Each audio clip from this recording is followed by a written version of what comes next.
What's up, everybody? Welcome back to Nintendo Land, and we are now on episode 9 of Facts That You Missed and also Funny Moments within Splatoon 3. This has been such a fun series, and we are about to hit episode 10, which I might plan something a little bit bigger for that episode, but this has been a lot of fun. I have been loving finding even more secrets within this game. It's just amazing how much work and effort Nintendo put into this, and I can't wait to talk about even more. I have still a huge list of details and facts and videos and all types of stuff that you guys have been sending me, and I'm like backlogged now with so much stuff. I mean, it's over like hundreds of content. So if you guys are enjoying this, please make sure you leave a like, subscribe, and turn post notifications on to stay up to date on all things I post Splatoon 3 and Nintendo in general. And also, if you guys want to share your details, comment them down below. And if you have any cool videos you'd like to send me, follow me and send them to me via Nintendo Land on Twitter. Now, without further ado, here's 20 more cool details and funny moments in Splatoon 3. Once again, it's always important to remember never give up on a play, because at the last second, a reach slider can slide in and save everybody.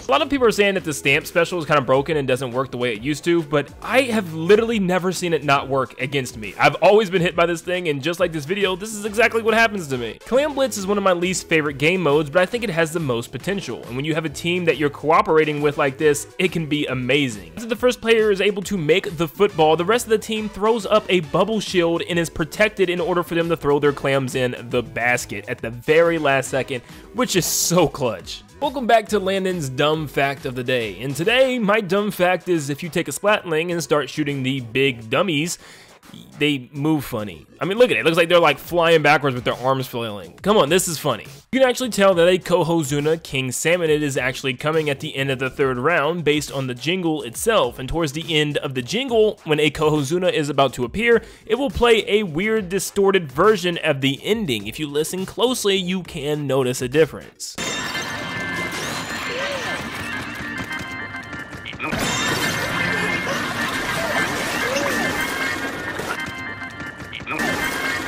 If you use the Zipcaster special and you fly through another special while in mid-air, you'll actually kind of pause in the air and float there for a bit. It's a little weird, and you'll slowly fall down to the ground, and you can just barely move around and shoot until you reach it, which is kind of funny. Yeah, apparently we're hitting double wall jump Trizooka shots now. I don't know how people come up with this stuff, but it's actually incredible. Here's some pretty insane Dually Squelcher gameplay.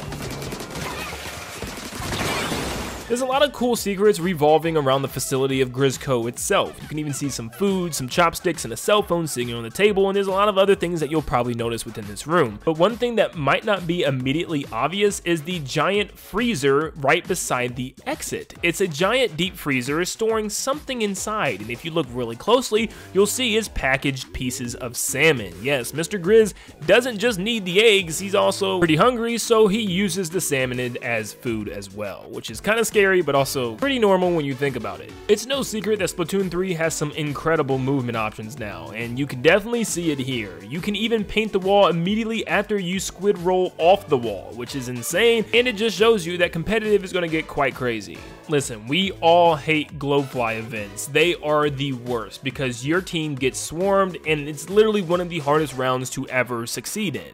Well, there's one way to actually get through this pretty easily. If you have the Dynamo Roller, just hold it down on the ground and slowly move forward as you're crushing all the salmonid as they're trying to get up to you. It's that simple, and it's a great way to protect your team if they're all behind you as well. Don't you hate random ad pop-ups and spam windows popping up on your computer? Well, if you go to Site 4, Level 5, you actually get to see this in the world of Splatoon for some reason. Now, odds are a lot of you are like me and very focused on the actual objective, you know, making the boxes line up with the boxes on the left and kind of just completing this level. But if you take a second to stop and look at the background, you can see some weird pop-up windows for some type of ads or something popping up on the computer, or maybe there's some type of error messages. Yeah, it actually looks just like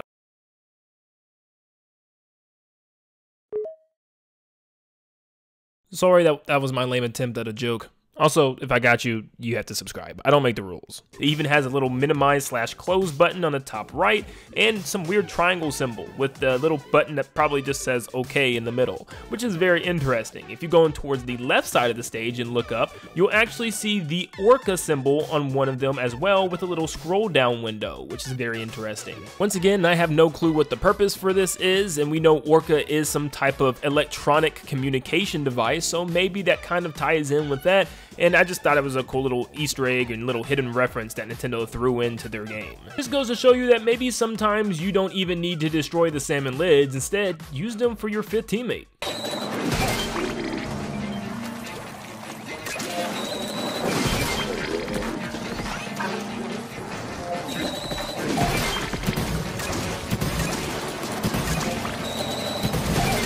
Make sure you remain buckled up at all times or you'll fly out of the helicopter like this poor Inkling. Yeah, don't even ask me what happened because I have no clue. I don't know if this is even an edit. Maybe the person lagged out. I don't know what happened, but they just seem to fly out of the helicopter. It's hilarious though, you gotta admit. We know all the shops throughout the city have the same theme song. They're just changed to kind of represent the person that owns the shop, which is very interesting. But something else you may not know is that you can actually hear these theme songs outside of the shop before even entering. Yes, it plays the entire song in its full detail, but kind of a distant version, like it's kind of far away still, and I love this little detail. Every shop in the main street works that you can enter, and it's just a pretty neat detail.